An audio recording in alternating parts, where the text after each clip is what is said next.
Okay, where do we start? Today's video is a story time all about when I got broken into in my apartment. I was by myself, it was hella scary. I'm going to tell you guys all about it. I will admit this video is a little bit clickbaited, but this all actually did happen to me. It just didn't happen to me like recently. It happened to me in my previous apartment in Belfast in the United Kingdom, and I thought it would make a great story for my first story time ever. I've even included some lame partial reenactments for your viewing pleasure, so I hope you enjoy it. Obviously, I'm shooting this with the bedroom as my background and, minimal makeup. Literally, I wanted to be as close to how it actually felt when this all happened as possible. So it was just a random evening. I was sitting in bed doing some work on my laptop or watching something on my laptop.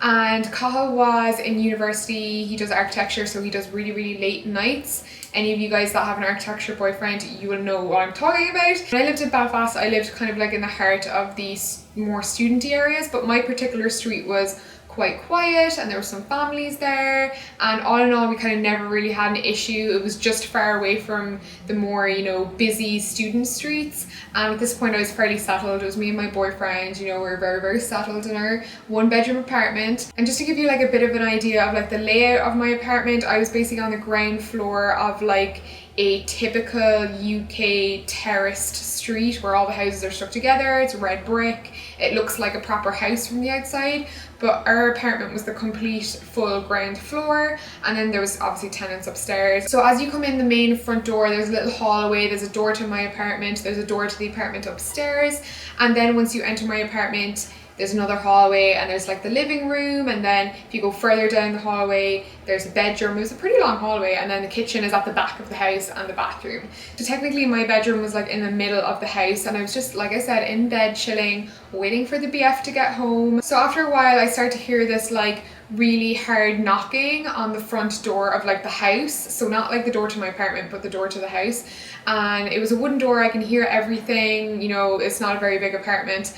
And he was knocking. This guy was like knocking on the door. He was knocking on the glass, and I was like, what is this guy doing? 5 minutes had passed, then 10 minutes had passed. He was still knocking on the door. Now he's trying to shout this guy's name called Tom. He was like, Tom, come out, Tom, I know you're there. And I was like, who the fuck is Tom? There's no Tom here. And at this point upstairs, the tenants were like 3 or 4 older lads, I guess. They were like doing their masters. They weren't like the kind of guys that were out partying all the time. They were really, really nice. So I thought, okay, is one of their friends locked out, or what's the story? So I was like, what is this guy doing?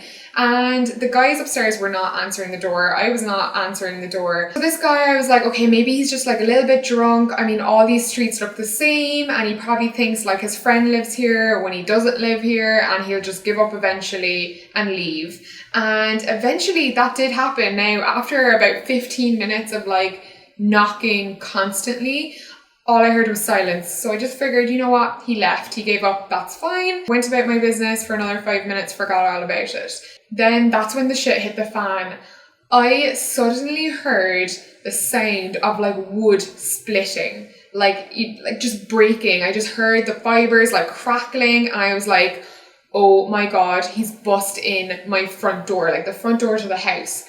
And like instantly I was like, looking around, I was like, oh my God, this guy's broken in. I don't have any weapons. What am I going to do? And instantly my brain went into overdrive. I was like, okay, this guy's just broken into my house. It's at the front door. So that gives me like maybe a minute to like find a weapon or something. But my bedroom was so small, I literally just had a wardrobe and a bed.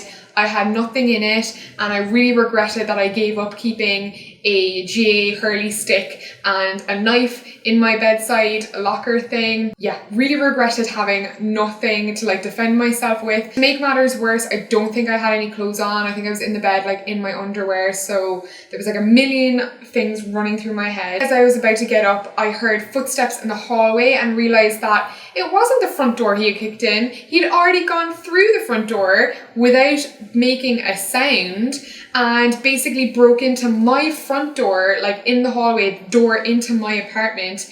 That's the door that I heard splitting, not the actual front of the house. Literally out of nowhere, I see my freaking door starting to like creak open, and a hand on the doorknob, like slowly opening it. And I never saw the person, but I saw his whole arm up to like here. He was wearing like gloves and a like a puffer down jacket, like a sporty one. Is probably like a complete smick of a guy. It was literally like a horror film.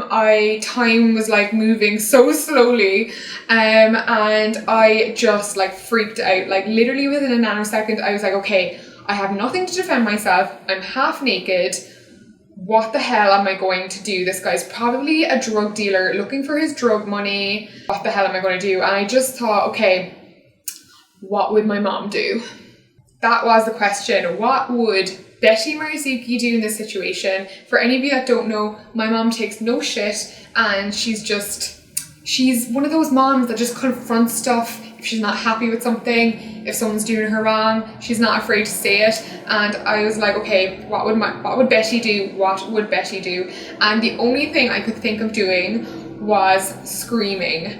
And what I screamed, so funny when I look back on it, I basically said at the top of my lungs, get the out of my house. Like, it's so funny looking back on it, but as soon as this guy heard my voice, he had the biggest shock of his life, got the biggest fright. I could feel his like nervousness kick in, and he was just like, I had a lot of shit in my hallway, and you just kind of heard him like flailing around the hallway. I just started screaming. I was like, okay, this is working. I'm just going to keep screaming it. So I screamed it even louder again. I was just like, get the out of my house, get the out of my house. I think the last one I really gave it socks and like dragged it out. I'd say he was down the hallway, out of the hallway door, out of my front door, and out of the door of the house within about 5 seconds. He even closed the door behind him. I was like, oh, how polite. So when I heard the door closing, obviously I was just in bed, like in absolute shock. Because when you're in your little apartment, you feel like you're completely safe from the world. You feel like, you know,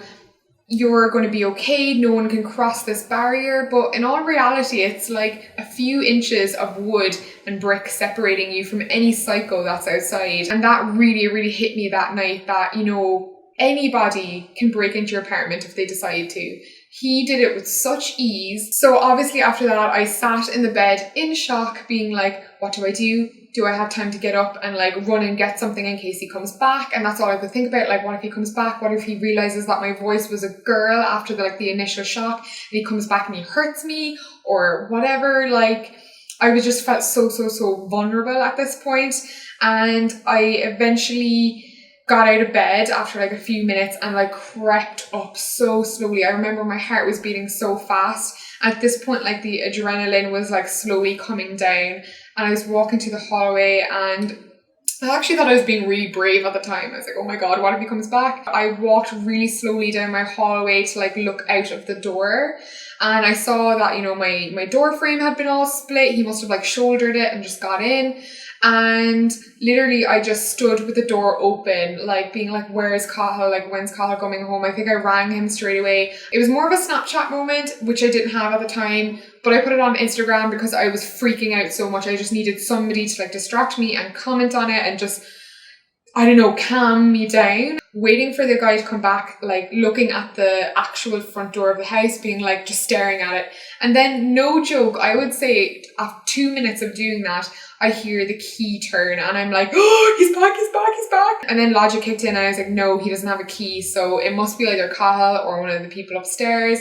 And one of the guys that lives upstairs just saw me like standing there. Obviously I had put like a dressing gown on at this point. Just coming in the door after a long day of work or whatever. And I was just standing in the hallway and I just broke down. I just lost it. All the adrenaline had gone, like the self-defense had gone. And it was all just like released, and I started like crying. I was just so thankful that somebody else was like in the building with me and that I was going to be okay.